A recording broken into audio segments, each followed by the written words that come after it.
اعوذ باللہ من الشیطان الرجیم بسم اللہ الرحمن الرحیم۔ السلام علیکم ورحمۃ اللہ وبرکاتہ۔ حضرت جی کیسے ہیں؟ وعلیکم السلام ورحمۃ اللہ وبرکاتہ۔ الحمدللہ، اللہ کا شکر ہے۔ آج ہم جی شان صدیق اکبر پہ بات یہ کریں گے، تو حضرت جی نحمدہ ونصلی ونسلم علی رسولہ الکریم، اما بعد فاعوذ باللہ من الشیطان الرجیم، بسم اللہ الرحمن الرحیم۔ الا تنصروه فقد نصرہ اللہ اذ اخرجہ الذین کفروا ثانی اثنین اذ ہما فی الغار اذ یقول لصاحبہ لا تحزن ان اللہ معنا صدق اللہ العظیم۔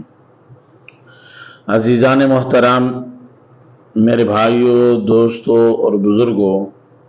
آج ہم نے سیدنا صدیق اکبر رضی اللہ تعالی عنہ کی شان، ان کی فضیلت، ان کے فضائل، ان کے مناقب اور ان کے خصائل و اوصاف کو بیان کرنا ہے۔ تو اس لحاظ سے حضرت سیدنا صدیق اکبر رضی اللہ تعالی عنہ مردوں میں سب سے پہلے آپ صلی اللہ علیہ وسلم کا کلمہ پڑھنے والے مسلمان تھے۔ تمام کے تمام جتنے بھی لوگ اسلام لائے، سب نے رسول اللہ صلی اللہ علیہ وسلم کا کوئی معجزہ دیکھا، کسی نے دلیل مانگی، کسی نے آپ صلی اللہ علیہ وسلم کو دیکھ کر یا آپ کی بات سن کر کلمہ پڑھا۔ سیدنا صدیق اکبر رضی اللہ تعالی عنہ وہ واحد شخصیت ہے، جب آپ کو پتہ چلا کہ حضور نبی کریم صلی اللہ علیہ وسلم اللہ کے نبی اور رسول ہیں، تو انہوں نے آپ کا کلمہ پڑھ کر آپ پر ایمان لے آئے۔ سبحان اللہ۔ سیدنا صدیق اکبر رضی اللہ تعالی عنہ اس لحاظ سے بھی وہ شخصیت ہیں کہ جنہیں قرآن کے اندر 1.25 لاکھ کم و بیش صحابہ کرام ہیں، ان میں سے کسی ایک صحابی کو بھی اللہ نے قرآن میں صحابی نہیں کہا، لیکن سیدنا صدیق اکبر رضی اللہ تعالی عنہ کو قرآن کے اندر صحابی کے لفظ کے ساتھ تعبیر فرمایا۔ سبحان اللہ۔ اذ یقول لصاحبہ، کہ جب آپ کا ساتھی آپ سے کہہ رہا تھا، آپ کا صحابی آپ سے کہہ رہا تھا، تو یہ صحابی اس سے مراد سیدنا صدیق اکبر رضی اللہ تعالی عنہ ہیں۔ پھر جناب نبی کریم صلی اللہ علیہ وسلم کے ساتھ سفر میں، حضر میں، ہر جگہ سیدنا صدیق اکبر رضی اللہ تعالی عنہ آپ کے ساتھ ہوتے تھے اور آپ کے ساتھ چلتے تھے، ہر وقت آپ صلی اللہ علیہ وسلم کے ساتھ رہتے تھے، آپ کی باتیں سنتے تھے، آپ کے چہرے کے انوارات، تجلیات ملاحظہ کرتے تھے، یہاں تک کہ آپ نے یہ خواہش ظاہر کی تھی اللہ سے کہ اے اللہ، آنکھیں صدیق اکبر کی ہوں، چہرہ رسول اللہ صلی اللہ علیہ وسلم کا ہو اور میں اس کو دیکھتا رہوں۔ اللہ نے آپ کی اس خواہش کو پورا کیا اور آپ سفر حضر میں رسول اللہ صلی اللہ علیہ وسلم کے ساتھ رہے۔ سبحان اللہ۔ اسی طرح قرآن کی متعدد آیات کے اندر آپ کی فضیلت کو بیان کیا گیا، وَلَا يَأْتَلِ أُولِي الْفَضْلِ مِنْكُمْ وَالسَّعَةِ، کہ اس سے مراد سیدنا صدیق اکبر رضی اللہ تعالی عنہ ہیں، اور فَأَمَّا مَنْ أَعْطَى وَاتَّقَى وَصَدَّقَ بِالْحُسْنَى،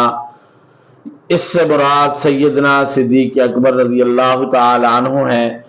اور جناب نبی کریم صلی اللہ علیہ وسلم نے ایک دفعہ مرض الوفات، یعنی آپ جب وفات کے قریب تھے اور اس مرض کے اندر مبتلا تھے، تو آپ صلی اللہ علیہ وسلم اپنے گھر سے باہر تشریف لائے، صحابہ کرام آپ صلی اللہ علیہ وسلم کی خدمت میں حاضر ہوئے۔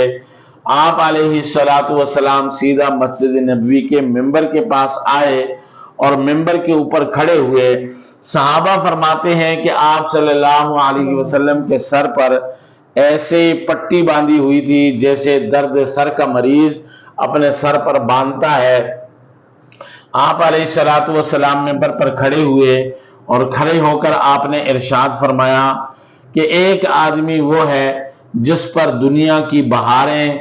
دنیا کی نعمتیں، دنیا کی آسائشیں اس کے اوپر پیش کی گئیں، لیکن اس نے فانی دنیا کی نعمتیں اور آسائشیں اور بہاروں کو آخرت کی ہمیشہ ہمیشہ کی نعمتوں کے اوپر، آپ نے ہمیشہ ہمیشہ کی جو نعمتیں ہیں اس آخرت کی نعمتوں کو دنیا کی نعمتوں پر ترجیح دی اور آخرت کو اس نے حاصل کیا۔ یہ بات سن کر جو کسی صحابی کو یہ پتہ نہ چلا کہ آپ صلی اللہ علیہ وسلم یہ بات کیوں فرما رہے ہیں اور کس کے بارے میں فرما رہے ہیں، لیکن سیدنا صدیق اکبر کو لوگوں نے دیکھا کہ آپ کی آنکھوں میں آنسو آ گئے۔ آپ علیہ السلام کی اس بات کو سن کر آپ رونے لگے اور آپ سمجھ گئے کہ آپ علیہ السلام کی وصال کا وقت قریب آ چکا ہے۔ تو صحابہ نے جب آپ سے پوچھا کہ آپ کیوں رو رہے ہیں تو آپ نے پھر فرمایا کہ یہ جو آپ نے یہ ارشاد فرمایا اس سے معلوم ہوتا ہے کہ رسول اللہ صلی اللہ علیہ وسلم ہمارے پاس دنیا میں چند دن کے مہمان ہیں اور اس دن کے بعد پھر آپ کبھی منبر پر تشریف نہیں لائے، یعنی اس کے بعد چند دنوں کے اندر آپ کا وصال مبارک ہو گیا۔ آپ علیہ السلام کے اس دنیا سے جانے کے بعد صحابہ میں بڑا اختلاف ہوا کہ آپ علیہ السلام کو سب سے پہلے تو وہ آپ کی وفات کو مانتے نہیں تھے، کہ ہم نہیں مانتے کہ رسول اللہ صلی اللہ علیہ وسلم وفات پا چکے، اور پھر آپ کی تجہیز، تکفین اور تدفین کے معاملے پر اختلاف ہوا کہ آپ کو غسل دیا جائے نہ دیا جائے، آپ کو کفن دیا جائے نہ دیا جائے،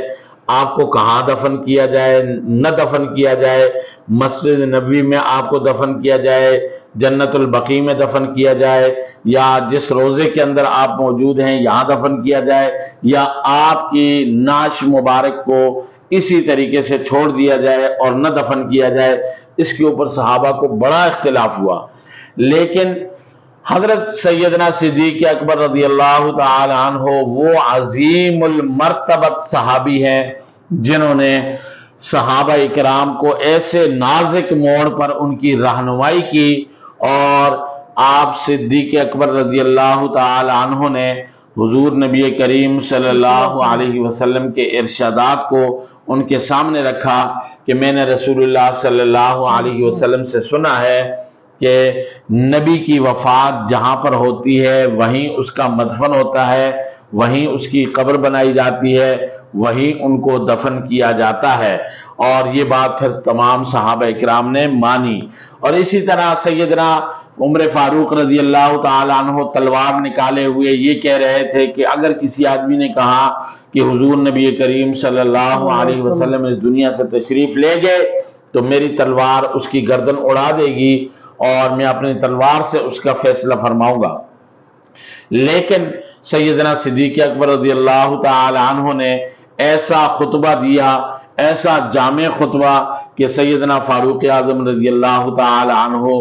بھی اپنی بات سے پیچھے ہٹنے لگے اور آپ کی بات کو انہوں نے مانا، اور اس لیے آپ علیہ السلام نے سیدنا صدیق اکبر کو اپنی زندگی کے اندر بیماری کی حالت میں حکم دیا کہ سیدنا صدیق اکبر کو بلایا جائے اور ان سے کہا جائے کہ مرو ابا بکر فلیصلی بالناس، کہ ابو بکر سے کہو کہ وہ میرے مصلی پر کھڑا ہو جائے اور لوگوں کو نماز پڑھائے۔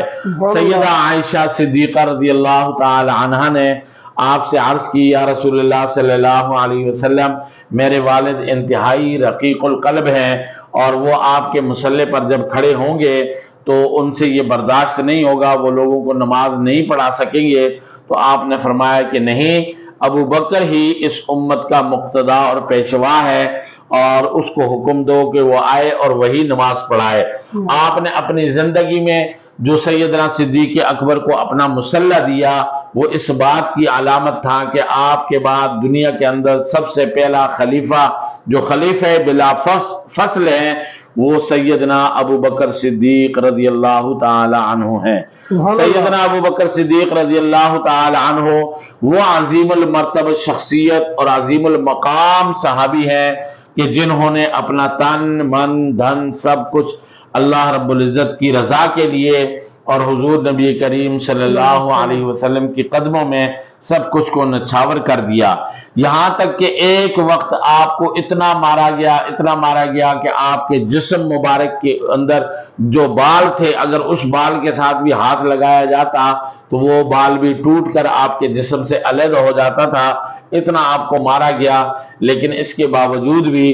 آپ رسول اللہ صلی اللہ علیہ وسلم کے بارے میں پوچھتے رہے اور کہتے رہے کہ میرا نبی، میرا حبیب حضرت محمد صلی اللہ علیہ وسلم اس وقت کس حال میں ہیں۔ جب تک کہ آپ کو ان کی حالت دکھائی اور بتائی نہیں گئی اس وقت تک آپ نے قسم کھا لی کہ میں کچھ کھاؤں گا نہیں، کچھ پیوں گا نہیں جب تک رسول اللہ صلی اللہ علیہ وسلم کو اپنی آنکھوں سے نہ دیکھ لوں۔ لیکن اس کے باوجود بھی حضرت ابوبکر صدیق رضی اللہ تعالیٰ عنہ کبھی نہ پیچھے ہٹے، نہ آپ صلی اللہ علیہ وسلم کا ساتھ چھوڑا، نہ آپ صلی اللہ علیہ وسلم کی باتیں نہ چھوڑی۔ آپ صلی اللہ علیہ وسلم کے سفر حضر کے ساتھی، آپ کے ہم سفر، آپ کے قریبی، آپ کے سسر سیدنا صدیق اکبر رضی اللہ تعالی عنہ نے اپنی جان بھی آپ پر نچھاور کی، اپنا مال بھی آپ پر لگایا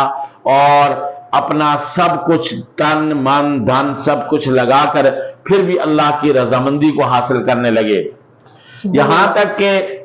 حدیث کے اندر آتا ہے کہ سیدنا صدیق اکبر رضی اللہ تعالی عنہ کبھی کبھی تنہائی میں بیٹھے ہوئے سوچتے تھے اور کہتے تھے کاش میں کسی درخت کا پتا ہوتا، کاش میں مٹی کا ڈھیلا ہوتا، کاش کسی مومن بندے کے بدن کا بال ہوتا، کاش میں کوئی جانور کا بال یا اس کی کھال ہوتا۔ اور ایک دفعہ آپ ایک باغ میں تشریف لے گئے، جانور کو باغ کے سائے میں بیٹھے ہوئے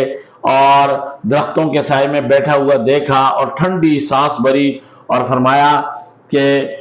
اے جانور تو کتنا خوش نصیب ہے کہ تو درختوں کے سائے میں بیٹھا ہوا ہے، کھاتا ہے پیتا ہے، کل قیامت کے دن تجھ سے کوئی حساب نہیں ہوگا، کاش کہ میں تجھ جیسا ہوتا اور مجھ سے بھی کل قیامت کے دن کوئی حساب نہ کیا جاتا۔ یہ سب کچھ وہ آدمی کہہ رہا ہے جس کے بارے میں دنیا کے اندر رسول اللہ صلی اللہ علیہ وسلم نے جنت کی بشارت دی اور فرمایا کہ ابوبکر صدیق رضی اللہ تعالی عنہ جنتی ہیں، اور ایک روایت کے اندر یہ بھی فرمایا کہ جنتی لوگوں کے سردار سیدنا صدیق اکبر ہیں، اور ایک روایت کے اندر یہ بھی فرمایا کہ جنت کا ہر دروازہ سیدنا صدیق اکبر کو بلائے گا کہ اے صدیق اکبر یہاں سے آئیے اور اس دروازے سے داخل ہو جائیے جنت کے اندر۔ سب سے پہلے جنت کے اندر آپ صلی اللہ علیہ وسلم اور انبیاء کے بعد جو داخل ہوگا وہ سیدنا صدیق اکبر رضی اللہ تعالی عنہ ہوں گے۔ اس سب کے باوجود آپ کے اوپر خوف خدا اتنا زیادہ تھا کہ آپ رویا کرتے تھے اور آپ کی داڑھی مبارک تر ہو جایا کرتی تھی، لیکن آپ صلی اللہ علیہ وسلم نے حضرت سیدنا صدیق اکبر رضی اللہ تعالی عنہ کو اپنے بعد اپنا جانشین مقرر کیا، اپنا خلیفہ مقرر کیا۔ آپ کی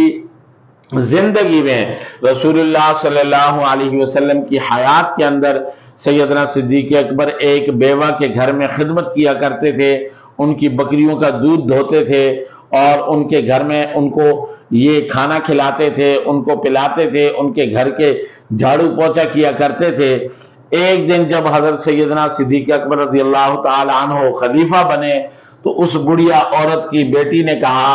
کہ اے اماں جی اب ہماری بکریوں کو کون ان کا دودھ نکالے گا اور ہمارے گھر کی صفائی کون کرے گا؟ سیدنا صدیق اکبر رضی اللہ تعالی عنہ تو اب خلافت کے